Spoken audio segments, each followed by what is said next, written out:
Perkenalkan, nama saya Antonius Yopi Prasetyo dari kelompok 2 dengan tema ateisme dan toleransi antar umat beragama. Perkenalkan, saya Arihang Pratiwi dari kelompok 2 ini menjelaskan tema tentang ateisme dan toleransi antar umat beragama. Perkenalkan, nama saya Andri Dwi Laksono dari kelompok 2 dengan tema ateisme dan toleransi antar umat beragama. Perkenalkan, nama saya Tulus Andika dari Prodi Teknik Sipil NPI 14319054. Apa itu ateisme? Ateisme adalah pandangan filosofi yang tidak mempercayai keberadaan Tuhan ataupun dewa-dewi. Dan siapa itu ateis? Yaitu orang-orang yang tidak menerima keberadaan Tuhan dan dewa-dewi dan menganggap sebagai ateis yang paling benar.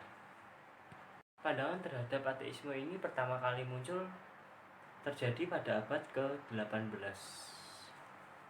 Perkembangan ateisme. Pada kenyataannya, ateisme sekarang berkembang pesat di seluruh dunia. Presentasi yang tidak mempercayai keberadaan Tuhan semakin hari semakin meningkat. Win Gallup International Survey mengatakan populasi mereka sekarang 13% di dunia dan menempati posisi ketiga setelah Kristen dan Muslim. Dan peneliti mengatakan bahwa ateisme akan menumbangkan agama pada tahun 2038. Saya akan menjelaskan tentang apakah di Indonesia mengakui adanya seorang ateis. Jawabannya yaitu tidak.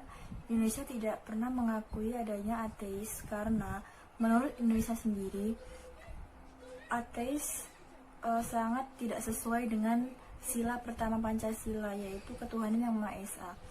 Jadi semua yang ada di Indonesia itu mayoritas semuanya memiliki agama, dan juga agama yang diakui di Indonesia itu hanya 6. Jadi tidak ada tempat untuk seorang ateis gitu. Lalu apakah hanya Indonesia saja yang tidak mengakui adanya seorang ateis? Jawabannya tidak, karena di Mesir dan juga Bangladesh itu juga pernah ada kejadian peristiwa penolakan seorang ateis. Yang contohnya di Mesir itu juga pernah ada seorang mahasiswa ateis, dia dipenjarakan karena telah menuduh agama Islam. Kemudian di Bangladesh juga ada 3 blogger, dia ditusuk sampai mati karena menurut mereka tidak layak seorang ateis berada di wilayah tersebut gitu. Kemudian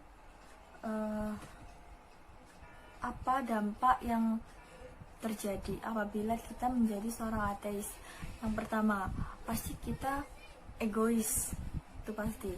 Yang kedua, kita tidak memiliki tujuan hidup karena seorang ateis tidak memiliki Tuhan, tidak bertuhan, dan pastinya juga mereka hidup dengan keadaan foya-foya karena tidak ada yang ditakuti oleh mereka.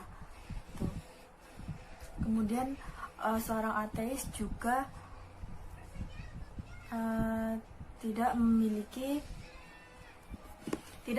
harapan karena mereka hidup dengan bahagia terus itu karena keadaan lingkungan sekitar begitu.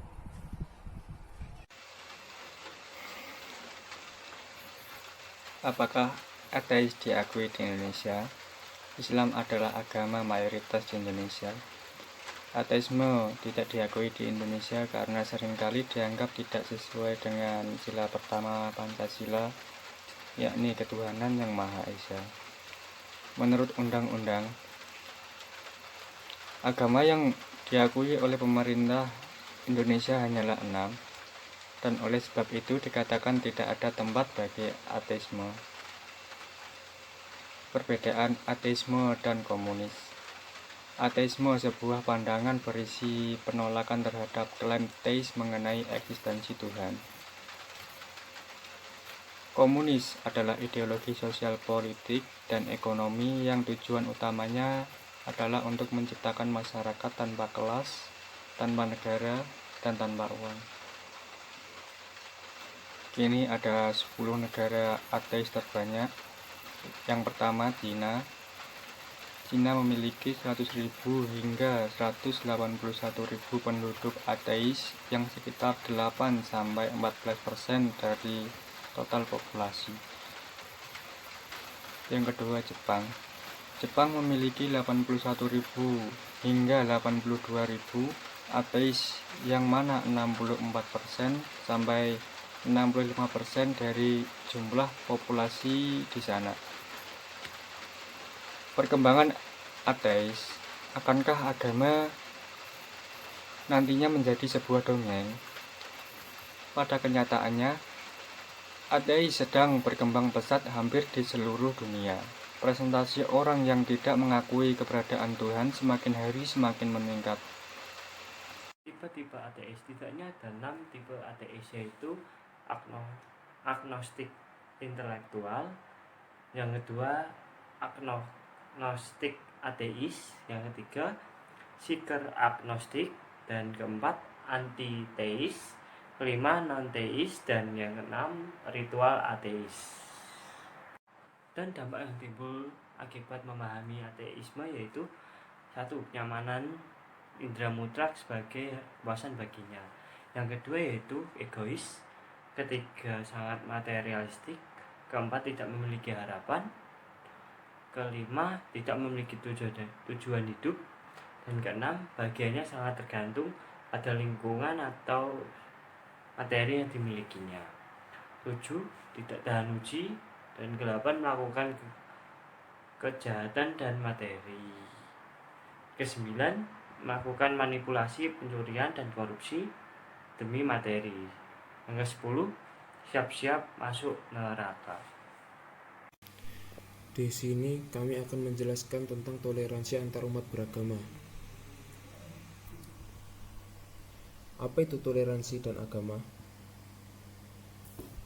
Toleransi berarti suatu sikap saling menghormati dan menghargai antar kelompok atau antar individu dalam masyarakat atau dalam lingkup lainnya. Agama adalah sebuah koleksi terorganisir dari kepercayaan, sistem budaya, dan pandangan dunia yang menghubungkan manusia dengan tatanan atau perintah dari kehidupan. Jadi, toleransi antar umat beragama adalah sikap saling menghormati dan menghargai antar penganut agama lain.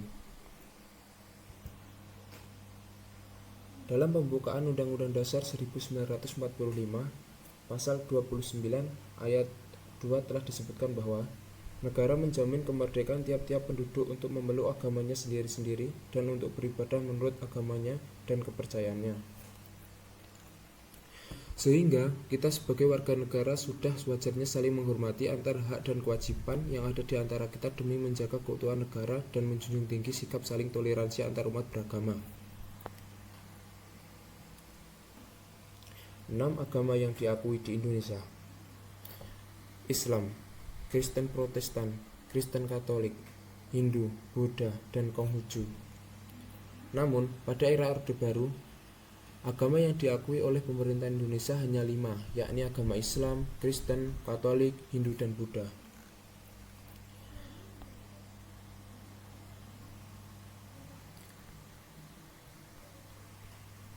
Contoh toleransi beda agama: menghormati hak dan kewajiban antar umat beragama, membangun dan memperbaiki sarana umum, membantu korban kecelakaan dan bencana alam, gotong royong membersihkan kampung, menghormati ibadah orang lain, tidak memaksakan agama kepada orang lain, saling menyayangi antar umat beragama. Kalau masalah dengan pendirian rumah ibadah sudah diatur dalam SKB 2 Menteri tentang pendirian rumah ibadah SP nomor 8 dan nomor 9/2006. Contoh toleransi umat beragama dalam kehidupan nyata, misalnya toleransi antar umat beragama antar pemeluk agama Islam dan Kristen di Gereja Kristen Jawa atau GKJ Jayadiningrat dan Masjid Al-Hikmah Serangan Kota Solo, Jateng yang tercipta sejak dahulu.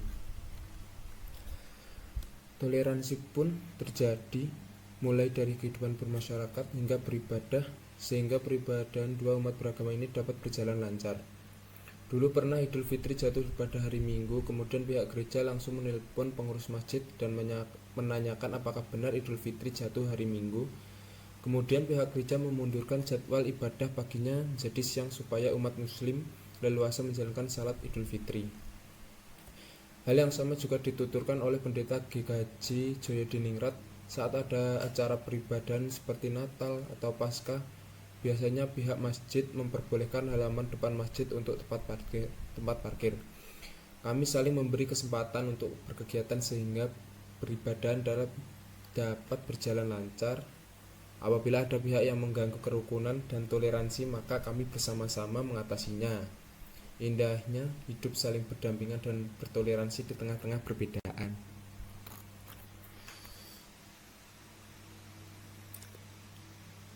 Ini ada video yang saya ambil dari YouTube buat nambah wawasan kita bersama.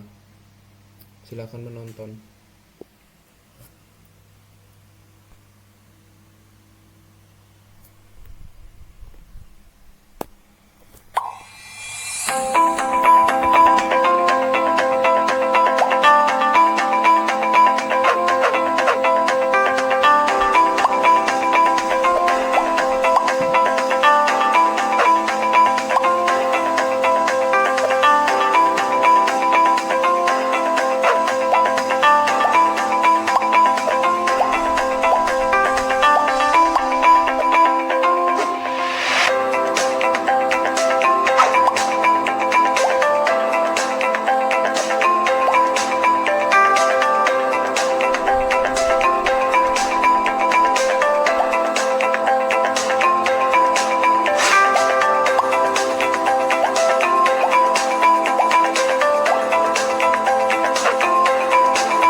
Dan sekian presentasi dari kelompok kami. Jika ada salah kata dari presentasi kami tadi, mohon dimaafkan dan terima kasih.